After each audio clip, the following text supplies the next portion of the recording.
when the world's too dark of a place to be, and you need an escape from reality. Open up those pages, it's sci-fi or fantasy, whatever genre you please. And join a book club, 'cause you won't read it on your own. Join a book club, so you'll be held accountable. It's just a means to an end, but you're doing it with your friends, so join the book club by DLC. Hello, book clubbers! Welcome back. So happy to see you. I hope you're dancing in your seat. I'm Jeff Kanata. I'm here with Lana Bashinsky. Hi, Lana. Hello, my name is Lana Bashinsky. I didn't think of anything to say, but we're here talking about a book. We got some awesome chapters to talk about this week. Chapters 17 and 18 of the Bonehunters, starting sub-book 4, entitled The Bonehunters. And I'm really excited to get into it. In fact, we usually start with a non-spoiler section. This week, we're a little pressed for time. I'm flying to Oregon to do Hood to Coast again this year, so we're recording at a weird time. So we're just going to jump right in. Spoilers starting now for chapters 17 and 18 of the Bonehunters. Chapter 17 starts with Bishar. Do we know this character? Yo, I was going to ask you that. Somebody, if only there was a way to possibly know if we know them. There's a lot of Bera, Bana, Bida. There's a lot of B names that I can get. I could buy that we've seen this person before, but my inclination is that he's new. Gardens of the Moon? It would have been in Gardens of the Moon, I believe, because he's in Malazan City, right? Yeah, he's in Malazan City. He's in the bar where Crocus is from. Yeah, the Hanged Man Inn. I absolutely love this section. I pulled a big chunk of it for the end of the show. The prose here is, he is always so good. But there are some chapters that it's just it sings every paragraph. And it's okay, I'm highlighting and I'm looking at the end of a paragraph being like, this is a good stopping point. But I see the next paragraph. I'm like, yeah, but that's also beautiful. It's so hard to pare it down.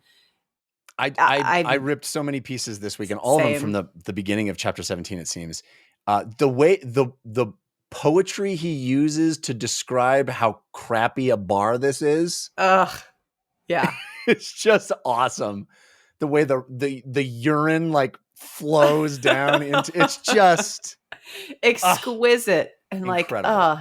I can feel how disgusting that is, and it puts a smile on my face. It's true. I read that and I'm like, man, what am I doing? It's hard to aspire to that. It's just so good. Anyway, Bishar at the Hangman Inn in Coops, I guess. Coops Hangman Inn. Yeah.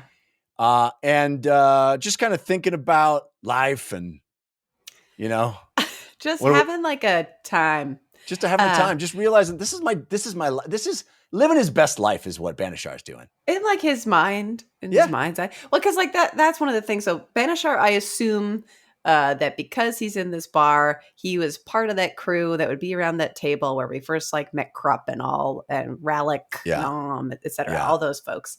But I don't think we spent any time with him back then. So if he's somebody we know, I imagine that's as much as we know him.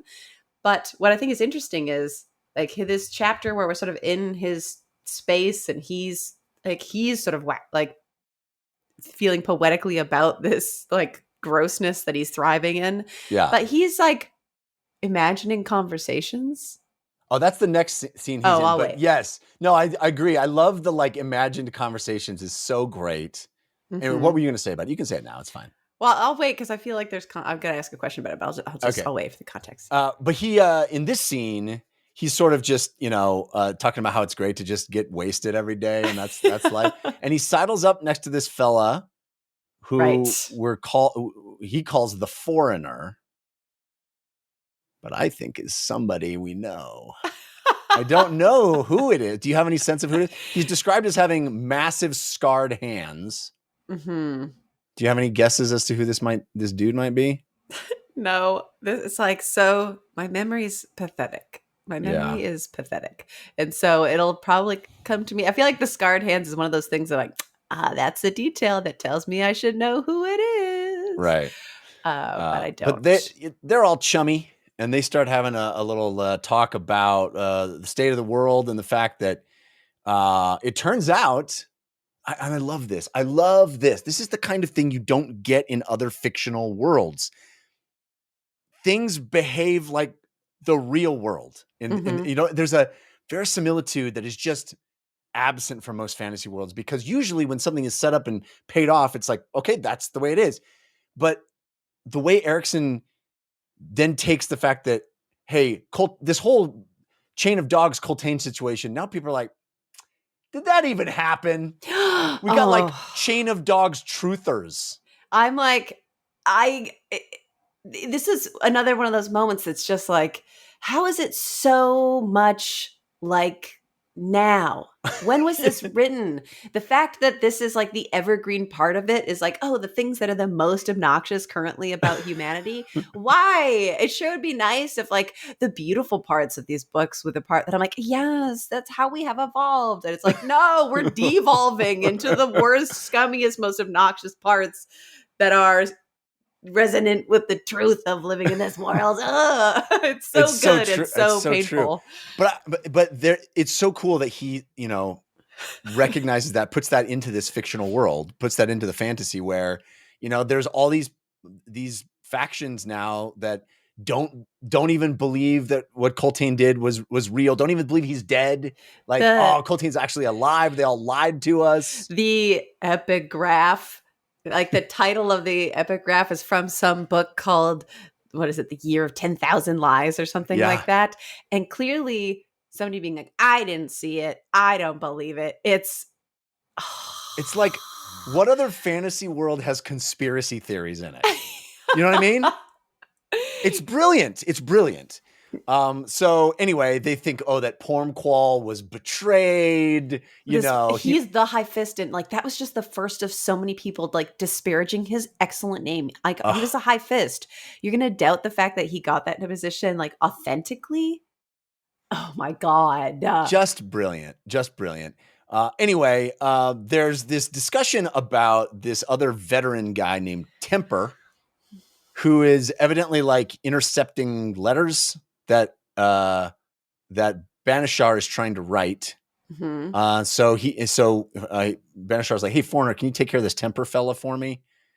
Nothing really happens in this scene about that, but interesting dynamic. Interesting that book 4, sub-book 4, I should say, starts with just this whole other dynamic that I found immediately very entertaining, very interesting, very fun. I also love, and this will come back more in the next scene with Banishar, I also love how we have, even in this novel, another character, what's her name? Our friend, another character who's a drunk, right? Yes. What's her name? We'll see in a second. Yes. And like the description and quality and internal life of these two drunks is distinct, right? There's like Erikson can have two characters that are sort of share the same kind of defining characteristic of like loving to just get drunk. Yeah. But he does them in very different ways. It's remarkable. And then the context to the next scene with them, I think, is interesting about this one with the foreigner. And he talks about sending a message. Yeah. And it reads like a physical message, but he talks again about trying to send a message later, and it seems more like a magical message. Well, he's trying to send it to Taishran, right? I think so. Yeah, he's like, he's in this city somewhere. I'm trying to communicate with him. And so it seems like he's, sending physical letters and sending like, I think of like the message spell. Metaphysical letters. Yeah. Anyway, the next scene is another character that feels new, but we may have seen before also, because Alata on, which is what I tell my kids when they try to turn the TV on. It's Alata on. Oh my God. I was like, give me the context for this pun. I know I'll hear it instantly. You don't need to press the power button. It's Alata on.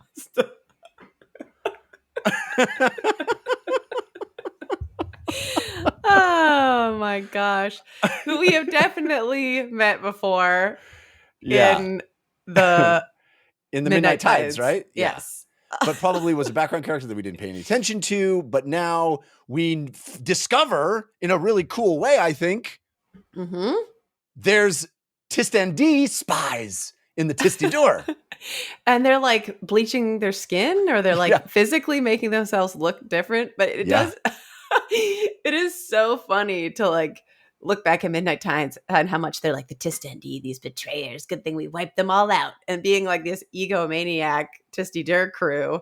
Meanwhile, Arata Anzin, they're like, yeah, they're the worst. I know.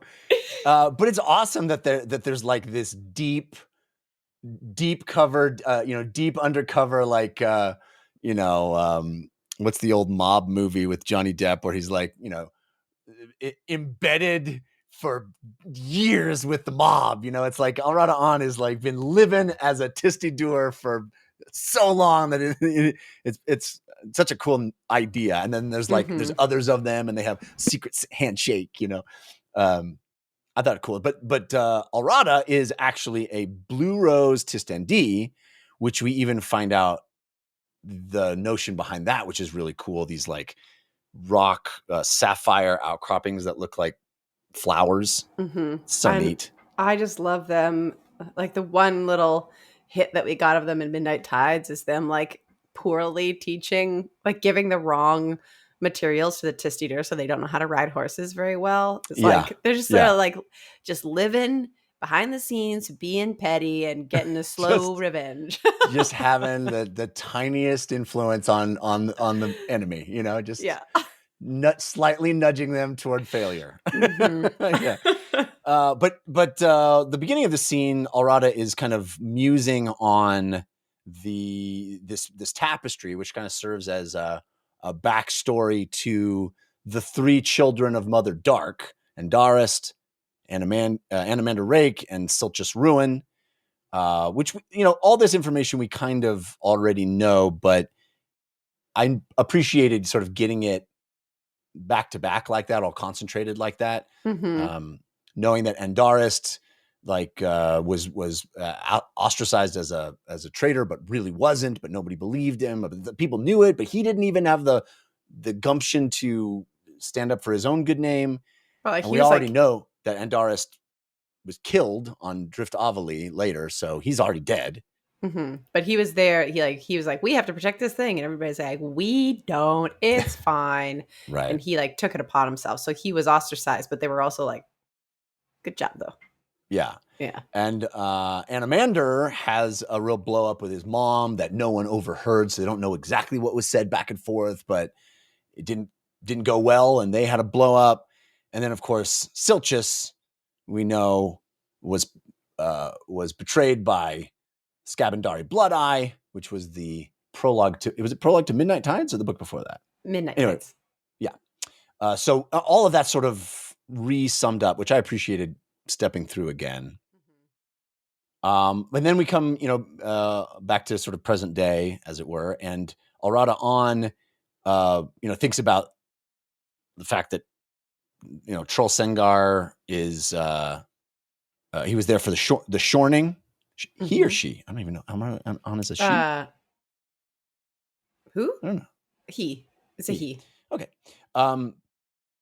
And basically is thinking about somebody needs to come and kill Rulad, which is foreshadowing because several people, it seems, are coming to kill Rulad. Just everybody, stepping onto the land and being like, "Hey, you seem pretty strong. Yeah, you want to come kill this guy? Let's go kill my emperor. I dare you. You want to kill my emperor? Do it. Come on, come kill my emperor. Try my product." So then we cut to a scene with, speaking of people coming to kill their emperor, we cut to Terac Vid, which I thought of you when I was reading this, Lana, because it was the first time where he spits in his hand and runs his hand through his hair, and somebody's like, and he's like, weird, why'd they make that face? I know. I loved it. I was like, oh, at least Lana can relate. At least The author is acknowledging that this is foul. Yes. Teralac definitely read and has been reading very differently now that he's like interacting with people. Yeah. From like the last time we saw him, where he's like, "Oh, my acting is so good. I'm gonna lay it on thick." And now they're on this boat. Teralac is like, "My champion's great," and Icarium is like just ill, chained up. Yeah. I was like, did I miss another chapter where they got caught? Well, the last time we saw them, Teralac was like, you gotta fight. You gotta take down these guys. They're bad. They're awful. You're the only one that can do it. This is your destiny. They're terrible. We're here to, fight injustice. Oh, by the way, there's boats out there. Yes. So I think cut to on the boat. We never got any insight as to what happened, because that first contact was like. I feel like Icarium, like even like times where he hasn't been blacked out, he's been like, "Oh, you're gonna try and get me? I mean, I will try and kill you because I don't want you to get me." So the fact that he's like in a cage with chained up or something, did he willingly allow himself to get got? It's interesting. It is an interesting gap in our knowledge, but I wonder if it's more like basically what happened to Karsa Orlong it's the same thing. It's like, would it feel redundant to show it with these two characters? I don't know. Either way, I feel like the greater statement is like, this is Icarium under Teralac's care. Yeah. This is what friendship with Teralac looks like versus what it would have been with Mappo, where I assume they just would never have been here. Yes, I think that's astute. Anyway, so we meet this character named Jan Tovis, who is basically just saying like, hey, I'm not saying I'm a fan of my emperor. I'm saying I'm a fan of the truth. And the truth is nobody's beaten my emperor. So think about it. The transitive power of who I follow, I follow the truth. Truth is him. Got to follow him. Sorry. He's going to meet truth and be like, hey, that's my what I'm into. Yeah. Then we shoot over to back to the first throne, which is being defended, has been defended since we saw it like 2 books ago. Mm-hmm. And some old friends, some more old friends we haven't checked in on in a while. Minala, Trollsengar, Onrak, Panic, Monek Ochem, and all the kids that Aptorian, that's right. And all the baby children, although there are quite a few less children. Yes, quite a few fewer. Yes. Kind of a bummer. Check in with Minala. She's like, oh, yes, all my babies are dead. I know. It's like, it was a real whiplash to me where, you're like, oh, Minala. Oh, they have 1,300, 400 kids now? Oh, that's a lot. Yikes. That's a lot. That's a lot of death, child death. Interesting that they just haven't left. This whole situation of where they're at and interesting this dynamic layout.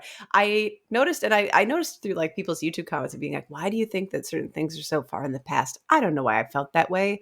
And I felt that way last week when I was like, oh yeah, Featherwitch is there. And I'm like, what? I feel like I finally have things placed in my brain of where these events have taken place, but where Midnight Tide sits. I thought it was so much further back because Troll was in the nascent, and I felt like he was maybe hanging there for so long, but it seems like maybe he was hanging there for a week. Well, I do think it's some period of time, because I recall, and you can correct me if I'm wrong, but I recall Featherwitch in this chapter being described as being more mature, older, like she's grown up. She's not the child that she was in Midnight Tides. Yeah, she's grown up by a bit. Right. Not a ton. She's still young. She's still described as a young woman. But it's been years, right? Yeah. Not weeks. Yes. Yeah. But it hasn't been a century. Right. Yeah. Yeah. Which is it's interesting that everything feels a lot closer together. The timeline feels a lot shorter than I originally thought it was. Yeah. Anyway, so Cotillion is there and checking in on everybody, and Manala's like, this sucks. What we're doing sucks. All my little adopted babies are getting slaughtered. They didn't have the time to train. Yeah, everybody's getting everybody in the scene is like beat up, thrashed, cut. They're just like constantly fighting all day long. Everybody's like, it's just a matter of time until they overwhelm us. Mm-hmm. And there's even this notion of if they find out it's Trull, they're really coming. Yeah. And that's the part that I think more than anything made it sit closer together, because if there are people who are still around who would know it was Trull. Well, I think all that matters is that his brother knows that Roulade knows. Roulade, yeah. Yeah. Once Roulade finds out, he's like, okay, well, let's go murder. Yeah. True. Okay. So anyway, they're complaining to Cotillion. Cotillion's like, I would love to do something, but I got so many other irons in the fire. and then there's this really interesting interaction where Monarch is like, dude, you notice how the Shadow Throne has less power? It's losing its power. You guys barely were able to even control the Logros Tilanamas. You can't control all the Tilanamas. Yeah, you never have been, because the power was like almost like basically proximity based. Like it wasn't powerful enough to reach over everywhere. It was like the Logros were like here. And so that's how you got.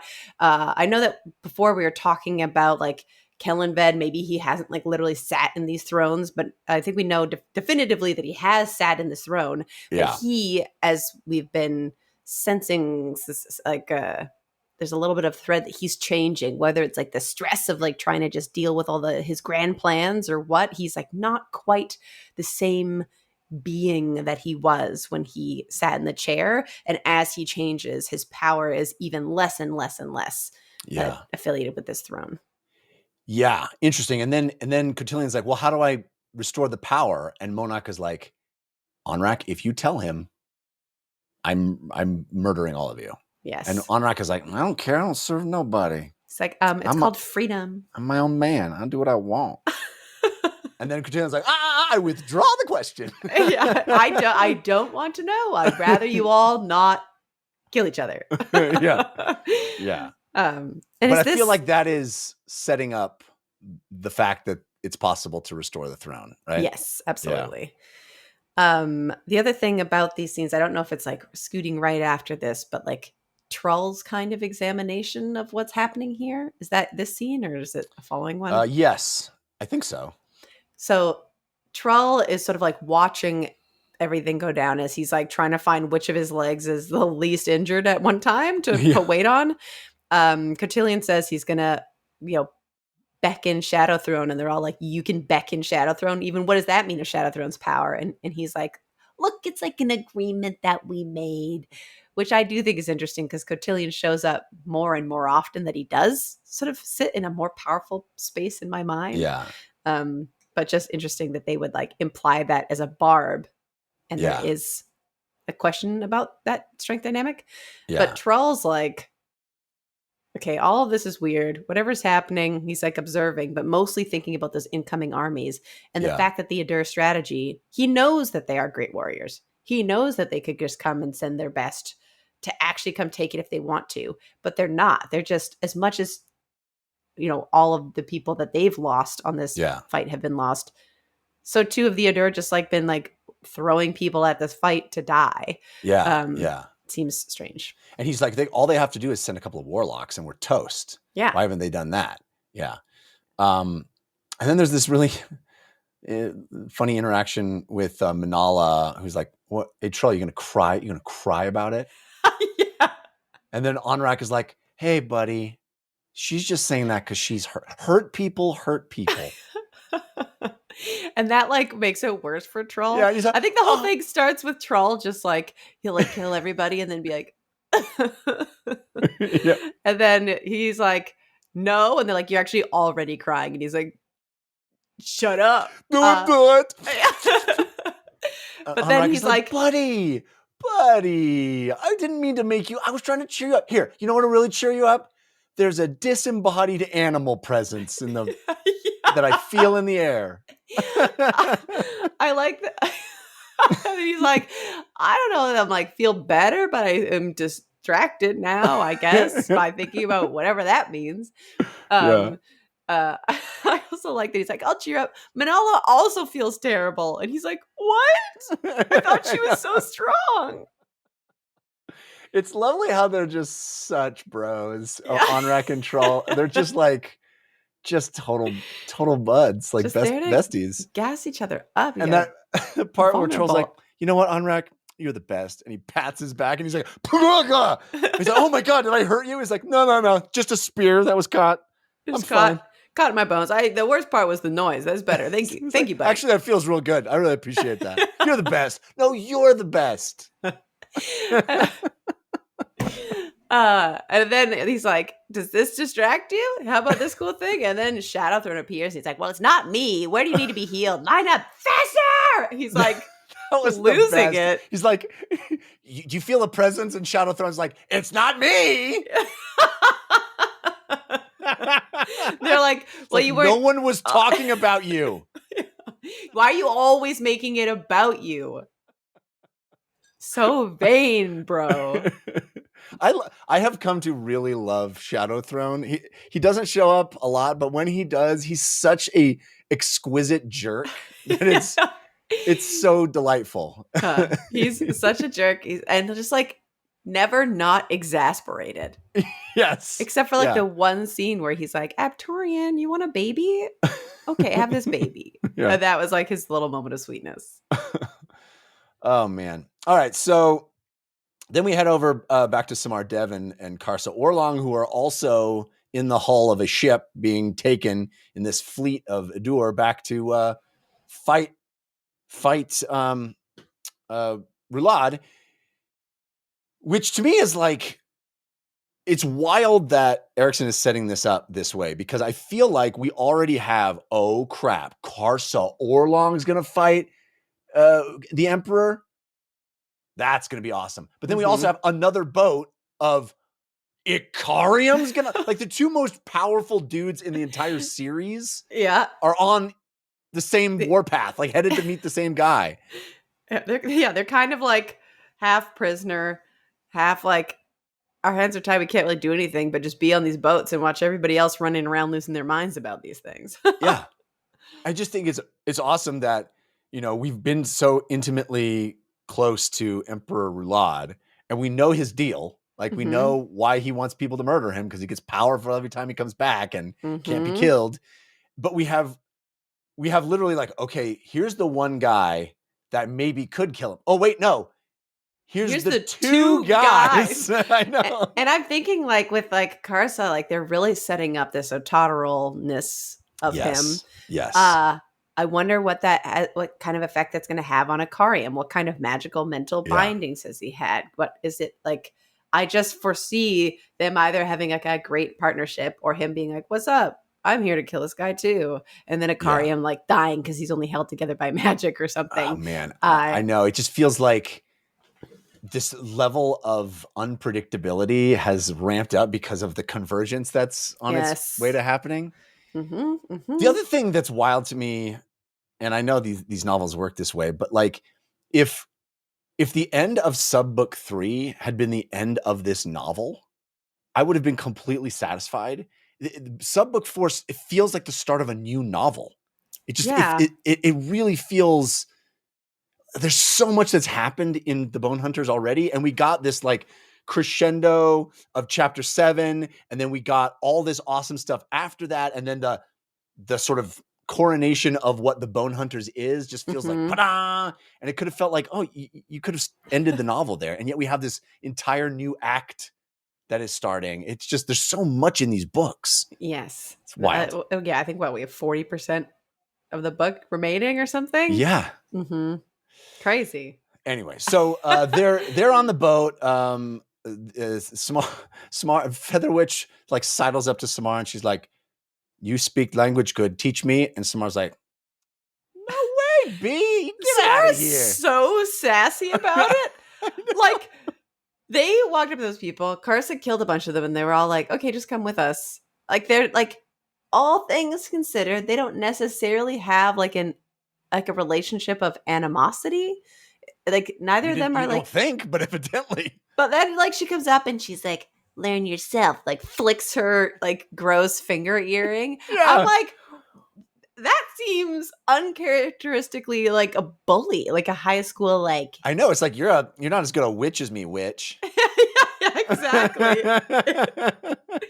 It was like such a and then she's so mad and she's like, she might try and kill me later. I should definitely tell Karza in case I'm dead. Definitely Feather Witch tried to kill me. But like it's like so rude. And then the Taxilion's like, it seemed like a bad choice. And she's like, how are you lying to her about teaching her? And like, so funny to be like, okay, I'm going to maintain my usefulness. They killed everybody around me when they got me. Actually, they made me gut them all of my own people and throw them overboard. Brutal. And he's like, I'm teaching her 4 languages at the same time. And she's only caught me once. Is like, that Taxilion. He's a thinker. Yeah. Which there was a part of me, and this is like a Lana Bashinsky style conspiracy thought. Yes. I was like, is that Tehol? Is it Tehol? Oh. I don't really think it is. But like, I appreciate Taxillion, he's like the tax. Is Taxillion, I mean, their word for lether? Because they're like, what is this? But they know the language. Yeah. Yeah. I don't actually think it's him, but if it is him, I'm not going to be super surprised because I feel like he's kind of the brilliant, like super, he's kind of outsmarting or trying to outsmart people. I don't know. I could buy it. I could see where you're like, I wouldn't be surprised if he's someone that we know from that space. Yeah. I think Tehal, just because there's like, he's like really dampened that charisma for the sake of all this then. All right. So I haven't even thought about Tehal. Oh, I hope we see him. My fave. Anyway, they're on this boat and then they realize that there's some commotion on the ocean. There's a notion of commotion on the ocean. Mm-hmm. And they spot the Malazan fleet. And they're like, easy pickings. No problem. Fools. And then it's like, okay, they're going to try and get him. They'll have a boat battle. It's like, oh no, we've got another fleet on the other side, and they're going to clamp onto them. We got the old sandwich tactic. Feels pretty spooky. Yeah, flanked. Mm-hmm. All right, back to Banishar. This is the moment where he starts having these fun conversations with himself in his head. Absolutely loved. Well, this is the part where he's having conversations with himself in his head, and then he's like, stop that. And he says something like, that's what she wants you to do. Yeah. It's like, imagine these spaces, imagine these conversations. Are they imagined conversations? Are they like he's reaching out and he's actually having interesting things? There's just like a little bit of a question mark there for me. And this is like the same scene or the same chapter where I think he talks to somebody and it implies that he's sending those messages psychologically to, and even his psychological messages are being taken by like Lumpy or something. Lubin. Yeah, the gatekeeper at Mox Hold. Which another thing that's really cool is there's a little passage where I think it's here where Erikson talks about the weather vane at the top of Mox Hold, which is literally the first paragraph of the first novel of Gardens of the Moon is the weather vane on Mox Hold. Which I was like, that's a cool callback. That is cool. And so this time he sits down next to Braventooth, which is a very hairy man. Yes. But I believe we've had passing reference to Braventooth in the past. I recognize the name. I do too, but I don't think we've actually seen Braventooth. But Braventooth is like, oh man, I lost a bunch of friends at Egatan. It's been real bad. And Banishar is still complaining about his letters being intercepted. And they're going to be like, he's like, let's go and can you go and ask Lubin to stop taking my letters, please? And he's like, well, what are the letters about? He's like, I'm not telling you. These are personal. They're secret. Yeah. So, I'm really enjoying the Banishar stuff, but definitely don't know what's next. Yeah. The way that they even pull Lubin's name he's like, I'm trying to send letters. Somebody's taking them or whatever. And he's Yeah. like, oh, him. And this is the thing that makes me wonder if it is Tashrin or like they just don't want to say his name out loud because maybe he can hear it or sense it. But they're like, oh, that guy. And that makes me be like, is it Tashrin or is Tashrin like, because he'll be like, I'm trying to talk to somebody. And he's like, I know Tashrin's here in the city. And there's something at odds about like how he talks about wanting to talk to somebody and sort of the disdain to which he's like, Tashrin's around. It feels like maybe he's trying to talk to Tashrin, but it's not clear. And so this particular section made me think, oh, I don't know if he's trying to talk to Tashrin. Interesting. Directly. Yeah. Interesting. Well, there's this whole thing where like, well, let's just get wasted. I'm going to drink this tea to make my tears the color Red? of blood. That's what you did, right? And he's like, no, I didn't do that. I don't believe everything you hear, dummy. I just like that he's already drinking this tea and he's like, let me get you some more tea. He's like, you trying to poison me? Yeah. Awesome. Then we head over and check into a character we haven't seen in a bit. Pearl, who's just so sad about Lestara being dead, even though she's not actually dead, but he thinks she is. Mm-hmm. Super sad. And Malik Rel shows back up. And they're kind of chit-chatting about stuff. Malik's like, you got to get over this chick. And also, you should really talk to Corbel O'Dom because he's being, held in the catacombs, but he's got a story to tell. Well, he's got a story to tell, but this seemed like from the bits and glimpses that we get of people being like, I don't believe that actually happened. Who actually knows what really happened? It feels like Malik Rel. It was unclear of whether or not Corbelo actually had a real story to tell that was like, you need to know the real deets, or if it was propaganda. Like, let me tell you, propaganda, like why I'm actually great and this is all a mistake. Yeah, we can feed into the misunderstanding of what happened. That's interesting. Yeah. So we'll see how that goes. Then there's this like weird line at the end where he's like, the rain's going to flood everything. Kind of like this male I don't know. There's a lot of references to male or bug, as we like to call him. All right.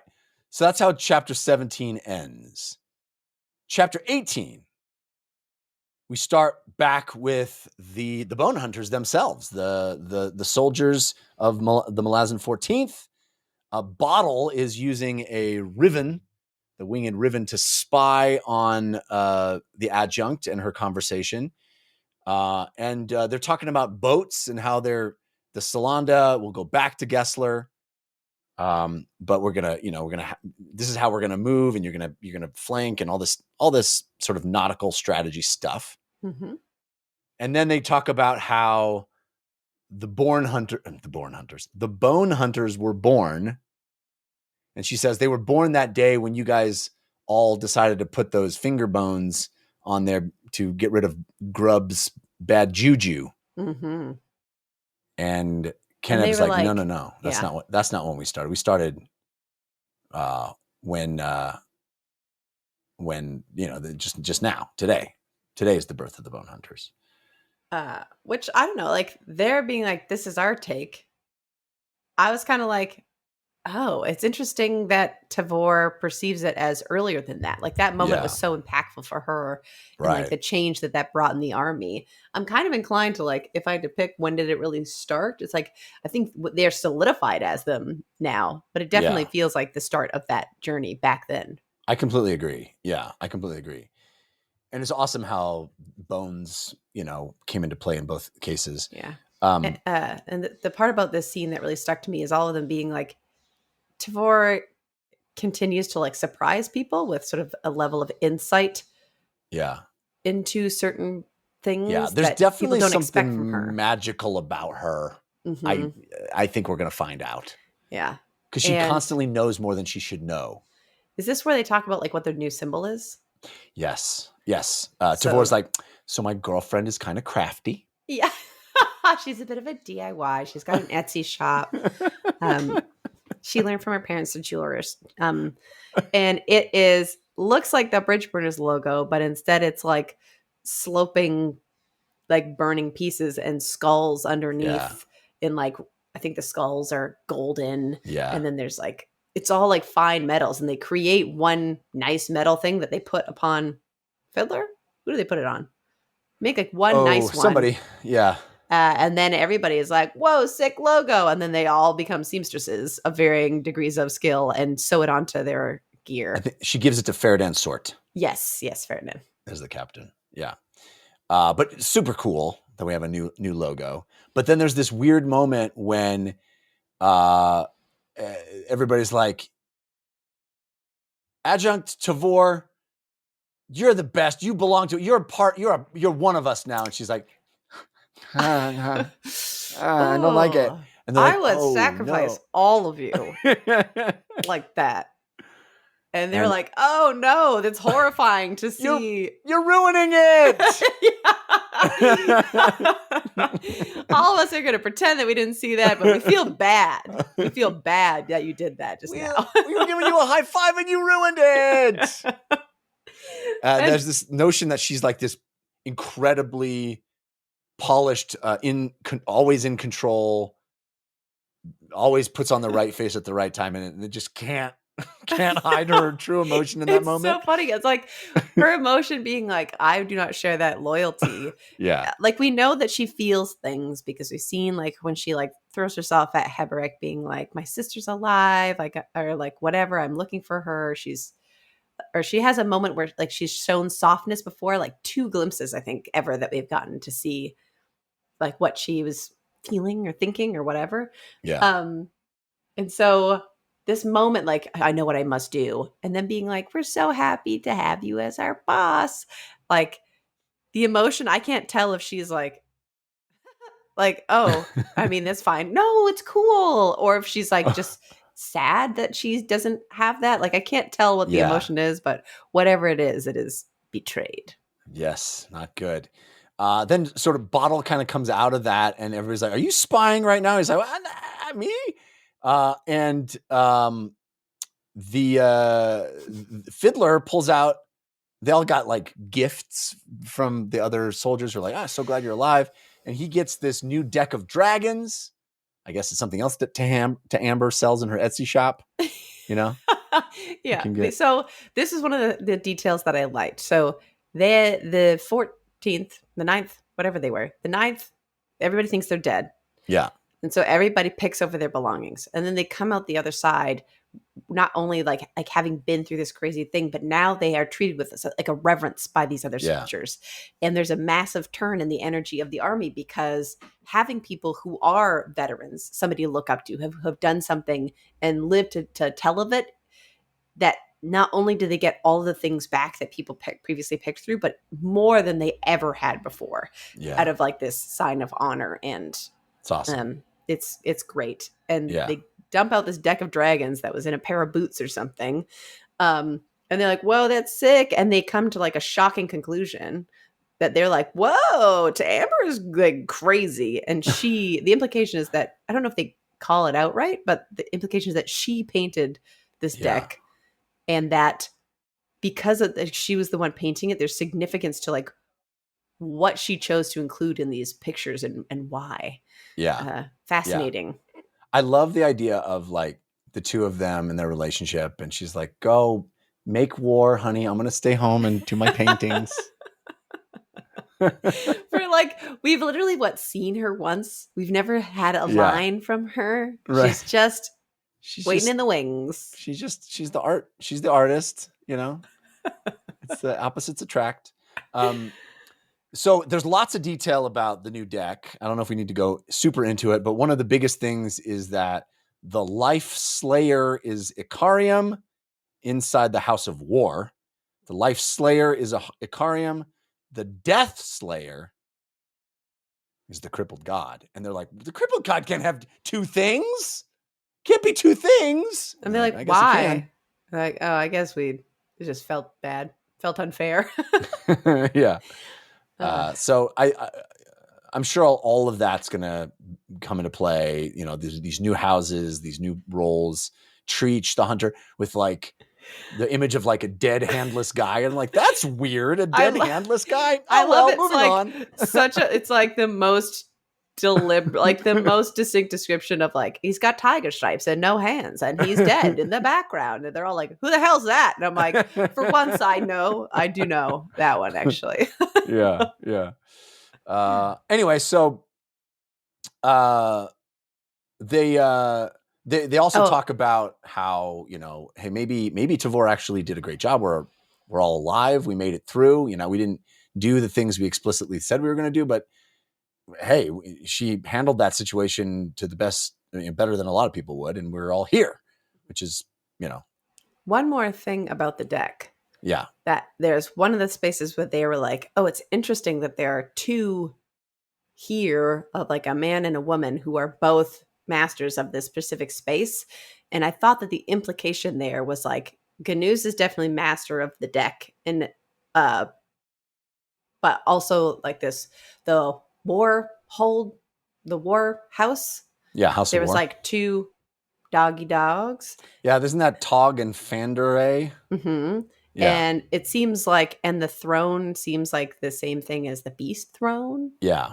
Or maybe Right. it's the first throne. It wasn't like quite clear. But the implication seemed to me that there's like a second person who's like the partner to who Ganuz is. And whether that is Silver Fox or interesting. Possibly something about the way it was written made me be like, it's to Amber because she's created this. And Ganuz is like, I got to find an artist to make me a deck too. It seemed like two parallel pieces. That I thought to Amber might be the other master of the deck for lack of knowing what that real turn is. What a cool idea. That might explain why Tavor knows more than she's supposed to know. Wow, I'm going to hold that. That's very, very cool that you put that together. Also, we have this wonderful moment where they're like, Bottle, are you spying on us with your rat? And he's like, me? What? Rat? No. And it's revealed that he's got even more of the baby rats to be able to spy on more people, and he named them after all the soldiers. I love that he's like, this rat is just like feeding her babies. I can't be using her to spy all the time. He's like, these fools think those rats are still babies. I named them after them. Oh, the fools. All right, so then we head over to one more thing about that scene that I liked. Sure. That he's like, these two have been here the whole time. They know that I've just been sitting here. And then they're like, ugh, whatever, and leave. And they're like, yeah, you definitely were like making so many crazy faces though that we know you were doing stuff. He's just sitting in the corner like, oh. Yeah. Oh, like just hearing all the secrets that everybody's talking about and reacting in real time. It's just hilarious. So then the S starts to hit the F. This is when chapter 18 starts kicking into high gear, because we move over to Kalam and Quick Ben and the adjunct, and they're like, okay, here comes there's this fleet where this might be bad, this might be dangerous, and it looks like there's something happening that's magical. And Tavor's like, well, I got my Atatral blade, and Quick Ben's like, well, that might save one ship, but I got to do something. They see the fleet coming in, and they describe it like it can come in and just they can't run because the other fleet is going to be so nimble and so fast versus these like cargo ships that have all the soldiers on them that they will just pierce through them like a sphere. So they have to keep going like headlong into this battle, basically. But then the fleet that seems like it's just going to lance through them withdraws all those sails, and they're like, whatever that means, they're slowing down, and they're like, why the hell would they do that? Yeah, that doesn't seem right. Yeah. And then they're like, oh, they're like they're conjuring. Yeah. Conjuring Magic's afoot. So we cut over back to Samar, who's on that Tistidor ship, and she sees as the mages on each of the ships like chaining together. It just, the visual of that seems so epic, of these magical arcane chains connecting all the ships and then manifesting this wall of power that just rises out of the ocean. Yeah. So rad. So rad. And like the way that it's described of like, okay, she's trying to breathe, and the way that their magic is clearly so rooted in death, and that like, okay, she's able to breathe, but there's like some kind of nutrient that is clearly no longer in the air that makes it horrible to be near. Yeah. And even the mages themselves, like as they're casting, like their faces are contorted, like they are feeling pain, they are feeling bad. Yeah, it's just awful. trying to do this. It's this different kind of magic. It's not Warren's. It's elder magic. It's darker. It's meaner. It's harder to control. And you're right. She can't breathe. And then Karsa like sidles up next to her, and she's like, "Oh, Yeah. thanks for letting me breathe."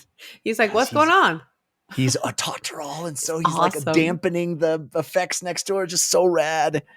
So rad. I thought he was legit just gonna like walk up to somebody and be like, "What's going on out here?" And one of them was just gonna like fall out of the sky or wherever they're casting from.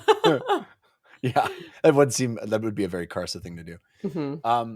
So then we, this wall of energy is happening. It's crazy. And Quick Ben's like, that's older than Warren's. That's holds. That's chaos. And Kalam's like, well, dude, what are you going to do? And he's like, spits in his hand. He's like, I want to try something I haven't done in a long time. And I'm like, in the book, like, heck yeah, here we go. Let's do this. So rad. So rad. And then him being like, man, you're really going to reveal that much about yourself? And like, how many chapters has Quick Ben being like, fine, I'll show you something else I can do. Very excited for the ramp up to this of like, oh, Quick Ben, he got a hold on the holds too. And just like, then you cut back over to Bottle and he sees Quick Ben like Titanic on the, like near, far, like he's just like on the prow of the ship with his arms extended. He's like, so eager, bro. You gotta chill. Just wait. And so he reaches out with his magic and he's like, there's some like mental magical battle happening of Quick Ben being like, I have to start stopping this right now. He's like so excited about it. He's just like, and Bottle's just like, calm down, stop it. Okay, the flames need to be redder. He's like giving him, coaching him through it. And then this, like, he gets the smell of like fur, and then all of a sudden it's like, no, my brain's not my own. Right. And we know he has that ever-present companion. The aerosol, yeah. The like bear lady that's super into him. She's like, I got a couple jobs to do. So yeah, back to Samar Dev. They're like, what is going on? Why, all of the Tistidu are like, stop it, cut the magic, shut this all down. And they like fall to the ground, like frothing at the mouth, like we're not supposed to stop right now. Yeah. And, the Preda is like, we let them go. We're not going to fight this. One man doing the work of like hundreds of our warlocks. I said 100 of theirs. So rad. And Samar's like, what was that word they used? And she in texting is like, they think they have a Seda, which is like, super powerful mage. Mm-hmm. And and then we cut back to Kalam. He's like, Quick Ben, what was that? Dude smacks him in the face. What are you doing? And he's like, you know elder magic? And he's like, no. I love it's like such a good turn. He's like slaps and you're like, okay, that is crazy that Quick Ben would not have like shown this before. They've been in a lot of crazy battles. And he's like, it was just an illusion. I was just like faking it till we make it. He's like, but I cannot emphasize enough that it was an illusion until it was not. Right. This line is so awesome where he's like, but I got help. And then I got help. It's like, it's such an awesome line. It's so good. Yeah. And then Tavor comes over and she's like, we need to have a conversation about this, what just happened here, and this. He's like, oh, it's like not a great time for you. She's like, we're talking right this minute. Yeah. And then we cut over to Fiddler and he's like, Bottle, your aunt's pay. You really like the battle, huh? Yeah. I've seen people get excited for battles, but I've never seen them get excited for battles. You know what I'm saying? You can love your job, but don't love your job. You know what I mean? I love that he's like, you got to go deal with this. Otherwise, you and all of us have to deal with Stormy mocking you. Yeah. I don't for wanna... eternity. Very funny. And he's like, I didn't. Oh, aerosol. Oh, not again. Why you gotta touch me on the hoo-hoo? I just love Bottle as a character. Just a delight. Like so powerful, but so like hapless. I don't want to get too graphic, but it's just hilarious to me that there's this like this ancient like ape, primate goddess thing that has inhabited him. That's like, oh, you're casting magic? I'll help. It's like just let me help. Let me give you a hand. Yeah. There's got to be something I can do. Here, this'll keep you focused. Anyway, then we have this also another awesome moment where the ships pass and there's like just waving. Hey, thanks for letting us go by. I've been getting punched in the side of the head instantaneously. So it's funny. Like it's so funny. They're like just about to have this battle. They just like go look at each other, and it's one of those moments that you don't want to just like throw down the anchor and be like, what's going on here? Yeah. Let's just talk about this quickly. But they're just like, no, just keep on keeping on. So funny. And we cut back to Terac Veed, and he notices that Tomad Sengar, the father of the brothers, the captain of the ships, as it were, the commander, is freaking out because he saw it was the Salanda, which was the ship his son sailed into the Nascent.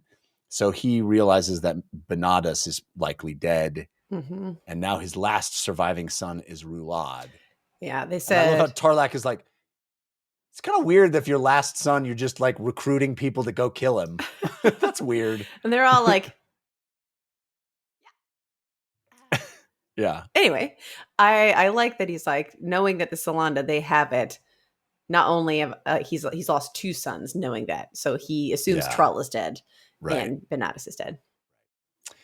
And then we have this moment where Terac Veed is like, man, you know how all the enemies of the Malazan Empire, Caladan Brood, there's Kaz Devor, Anamander Rake. Alrada On is like, Anamander Rake?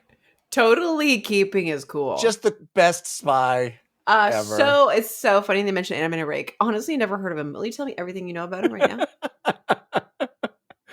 Not that I care. I don't care. I mean, I don't know. But like, if you had more information about that, I'd totally listen to it. It's like a cool name. I just like what you're saying seems impossible. Like one guy, what? You could talk about any of those people you mentioned, but like maybe the last one. Just describe him for me. Not that I've ever seen him or would recognize the description. Cool. So funny. They're like, hey, bro, did anything weird? He's like, nope, leave him. Bye. And he just leaves. Yeah. So funny. Totally not sus. Totally. Good. Perfect spying, dude. No notes. And we find out also in the next scene that it was Crump who did the wave, which is funny because Crump is just like totally ruining everything all the time. Yes. Same person that blew up the wall in Egatan. Very funny. And then we have this kind of creepy scene where Sin is like, I'm gonna nuzzle. I want to nuzzle. Ooh, I need a little. And like, it is creepy. And it's sad because who's Sin's brother's name? What's her brother's name? Shard. Shard comes up, like, the scene's happening, and Shard comes up and is like, hey, I see Sin's found ya. Yeah. But makes it clear, like, Sin is not actually mute, just doesn't want to talk to a lot of people, but has been used in such a way that is not, Yeah. It's that being used in such a way that it's like now your psyche is damaged and you like seek certain things out. Yeah. And it is important that they're together because he will protect anybody. And Masan Galani. Yes, is like Yeah. If anything would ever happen to Sin, who just like falls asleep, like nuzzling up, having she's a got nuzzle. this like, innocent kind of baby, regression thing going on. And Masan Galani's like, no, you don't understand. None of us would let anything happen. She saved them. And we all recognize it and know we owe her big. So you know what? She wants to do a little suckle. Well, I'm going to let it happen. Then we cut over to Nether and Nil, who are like, man, that was weird. But how Bottle and that whole elder magic situation, that's weird. So weird. And Nil's like, I like that's like the sibling jabbing, and they're like, yeah, there's some powers there, and it's like, yeah, and jealous much? It's like, you like him. She's like, no, I don't. No, I don't. I don't even do. She's like, I don't like him, but also like, why would he even like an old ape lady? And it's like, it's not about his, it's like, I think there's very little competition for his heart. And she's like, it's not like his heart necessarily that I'm interested in. Yeah, that way. It was like, I thought it was so funny how explicit that she was like, if only my head. Oh, never mind. Very funny. Very and then funny. they make this plan to, like, well, is Quick Ben gonna be honest about what happened? He's like, well, we'll keep our ears out and talk to Tavor if we have to. But he already was honest, right? He already was like, no, he didn't tell. We don't know if he's going to tell her. He told Kalam that it was illusion, but we don't know if he's going to tell Tavor it was an illusion, right? Because she's like, we're having a conversation, and we don't see that conversation. Yeah. So then we cut over to Absalar, who can't sleep, and sees Nil and Nether walk away, and she walks over to a dude with wispy hair, bald head, and she's like, "Hey, bro, what's your deal?" And he's like, "I'm not telling you my name. Don't ask me my name." And she's like, I didn't even ask you your name. I just told you my name. And he's like, yeah, well, I'm not telling you my name. She's like, well, you're going to get a cold. Yeah, it's chilly out here. Yeah. And look, the moon is weird. So she's like, well, I used to think there's gardens up there. I just loved that. It's such a sweet callback to the first novel, obviously. And, her this continuing unrequited love between her and Crocus is very just, requited love, but that's true. Yeah, requited, but unfulfilled. This star-crossed, I guess, is a better term. Yes. And them both being far away from one another, and her saying, "I really like him," and this stranger saying, "Well, if you love him and he loves you, what are you even doing here? Go to him." Go to him. Run to him. Near, far. And he's like, all right, I'll tell you my name. But I don't want you to say anything when you hear it. Because I've been trying to escape that name. All right, here it is. It's Squint. To which I went, oh! And to which Absalar goes, yeah, okay. I don't know. I love that. And they're like, oh, our names mean nothing to each other, and they're like, buddies, let's do this again sometime. And then they leave, and instantly both of them are like, of course I know who that person is. Of course I know who that person is. Duh. Nothing can be done about it now. Everybody thinks you did the right thing except for you, bro. Just delightful. Yeah, very sweet. Didn't ever think we'd see Squint again. Mm-hmm. Pretty rad. Although I don't kind of understand the logistics of how he's there and nobody else recognizes him, but I don't know. I think everybody does. Okay. So it's just the fact that this is a new person being like, what's your deal, old guy? Okay. Yeah. So then Squint takes off and Cotilion's like, ha-ha, here I am. and he's like, what's going down, Absalar? Looking for you. And she's like, what do you mean looking for? I'm doing exactly what you told me to do this whole time. Been on your friggin' quest. He's like, yeah, I got some bad news. When I was looking for you, I found the remains of a fight that I think Crocus was involved in. Didn't see him, didn't see a body, but not good. Saw a dug up grave, but I can't sense him anymore. So not good. And she's like, oh, he's definitely dead. I knew it. I should have gone to him when I had the chance. And he's like, oh, okay. But also I do know that Solara's alive and she had a baby. So send her a gift. So anything can happen. Yeah.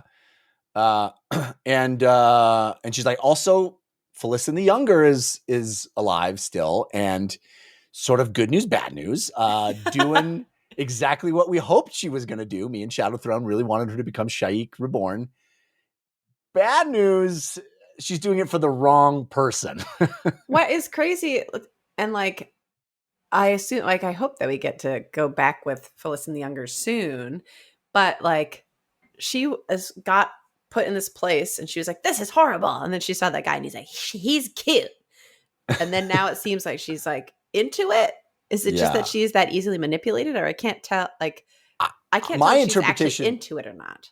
Yeah, I think that's a legit question, because I kind of had the same. My interpretation was that she's kind of being seduced is the wrong word, but like, I think it's the right word. It's like lulled into, like corrupted, Yeah. But I don't know. I think we'll find out more with her. Yeah, but in this novel, I think it's gonna happen. Anyway, so absolutely, they have this like kind of philosophical discussion about justice, and she's like, Cotillion's like, no, those are coincidences, and Absalar's like, no, dude, I sent Crocus away so he wouldn't die, and now he's dead. You sent Felicin away. Now she's with the enemy. Like, everything we try to do. Treach wanted a Destriant. Now Haboric's dead. Like, everything we wanted to do has not happened. The opposite. Yeah. And then she just starts crying and like falls into Cotillion's arms. It's interesting because Cotillion does like a soft little cheeky caress to like wipe the tear away from her.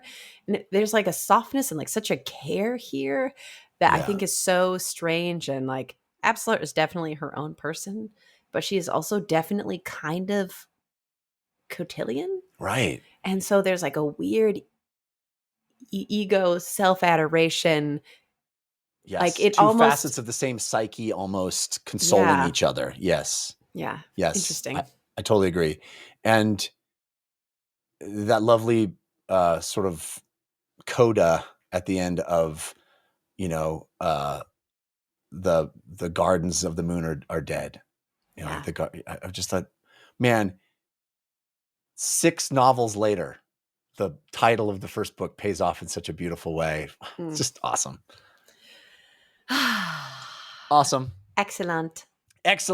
2 stellar chapters, man. This book has just really kicked into high gear. It's so fun that ocean battle where we're seeing all the different sides and stuff's happening. It's unexpected. It's just, I loved that. It felt like the first kind of real nautical moment we've had. Mm-hmm.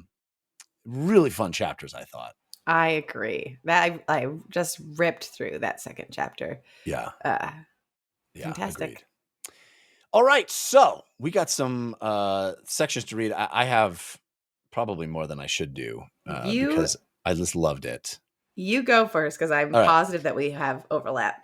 Okay. I have, this is quite long, but I think it's amazing. This is the very beginning of chapter 17 with Banishar musing about the place.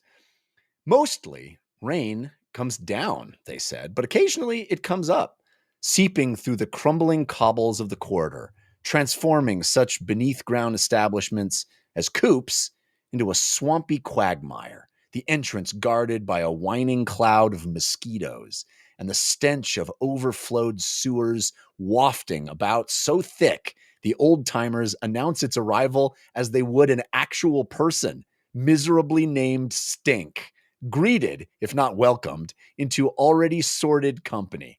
And most sordid was Banishar's company these days. Veterans who avoided sobriety as if it was a curse.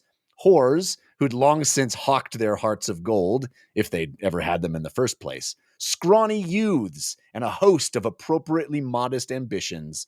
meanest thug in the skein of fetid streets and alleys, master thief of those few belongings the poor possessed, nastiest backstabber with at least 50 knots on their wrist strings, each knot honoring someone foolish enough to trust them, and of course, the usual assortment of bodyguards and muscle whose brains had been deprived of air at some point in their lives, smugglers and would-be smugglers, informants and the imperial spies to whom they informed, spies spying on the spies, hawkers of innumerable substances, users of self-same substances on their way to the oblivion of the abyss, and here and there, people for whom no category was possible, since they gave away nothing of their lives, their histories, their secrets. So good. Insanely good. Ugh. It's like the texture. Yes. And I feel like, we spent time in coops before back in Gardens of the Moon, but I didn't realize it was so gnarly because we just were like around some characters that were like fairly charismatic. The picture that it paints of this life and thinking about that sort of juxtaposed against Crocus, saying to Solara, like, oh, let's go back to this place that I was excited about. Is it the same bar? I'm not sure. No, it's not. I think it's a different bar, but yeah.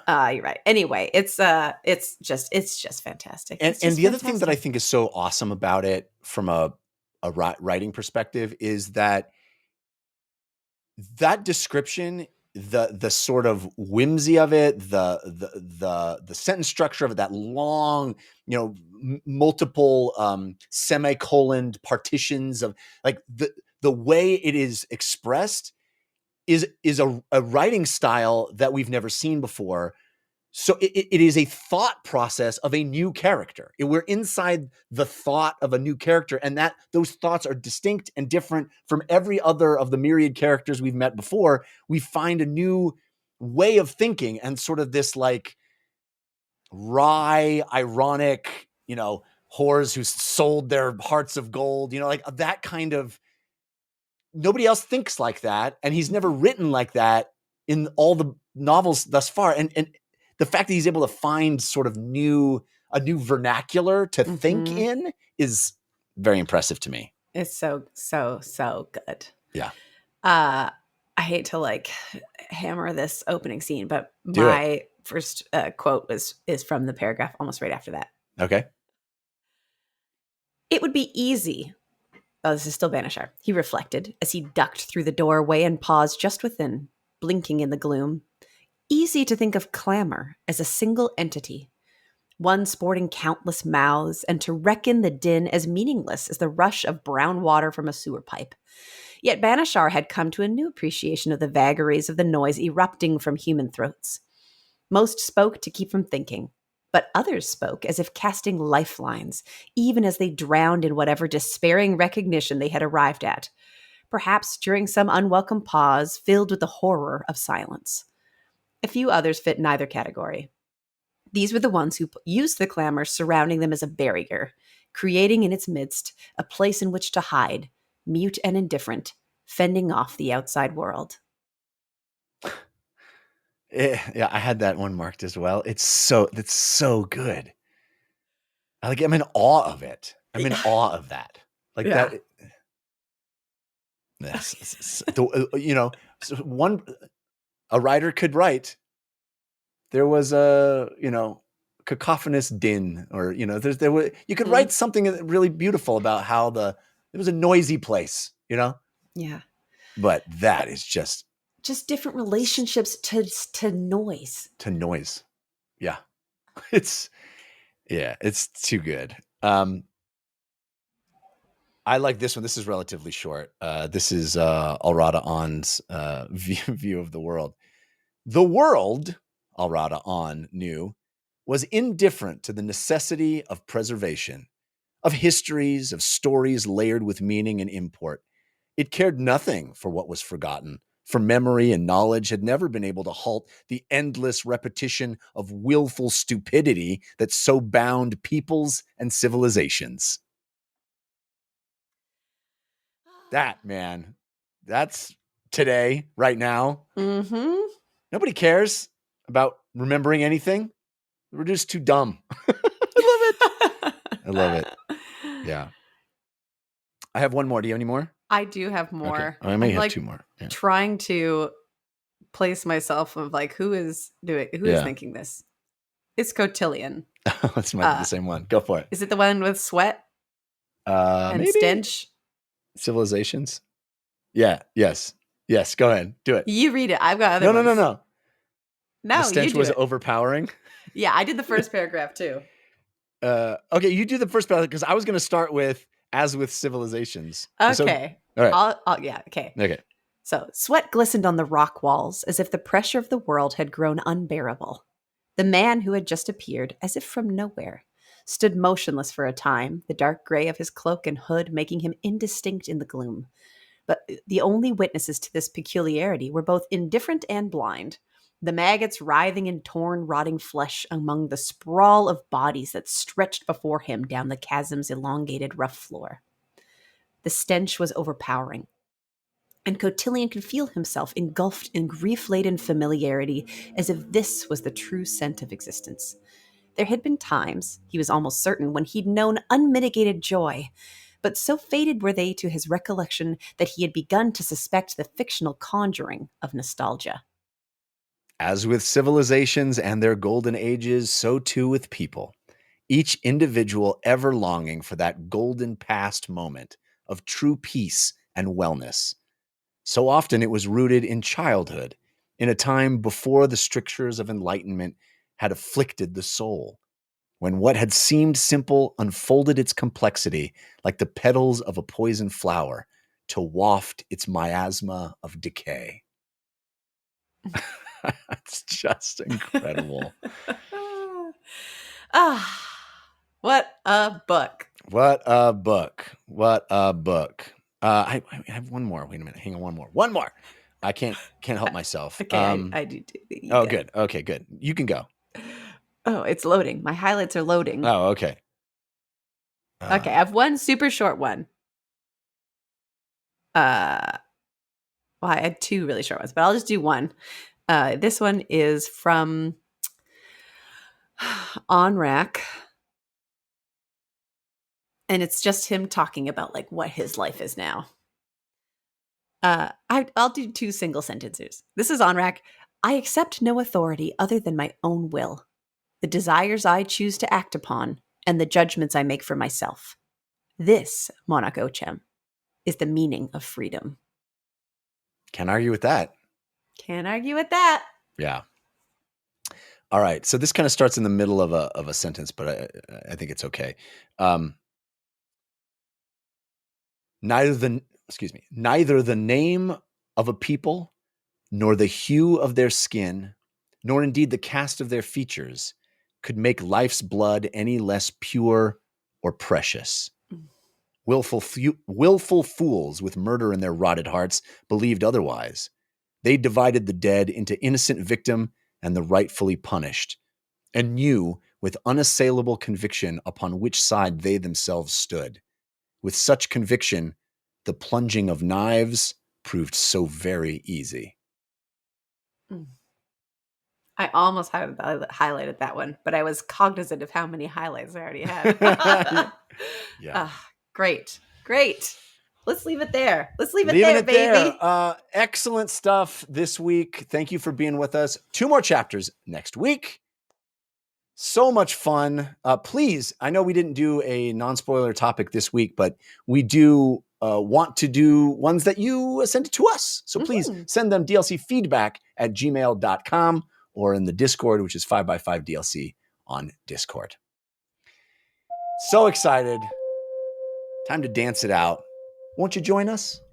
When the world's too dark of a place to be, and you need an escape from reality, open up those pages, it's sci-fi or fantasy, whatever genre you please.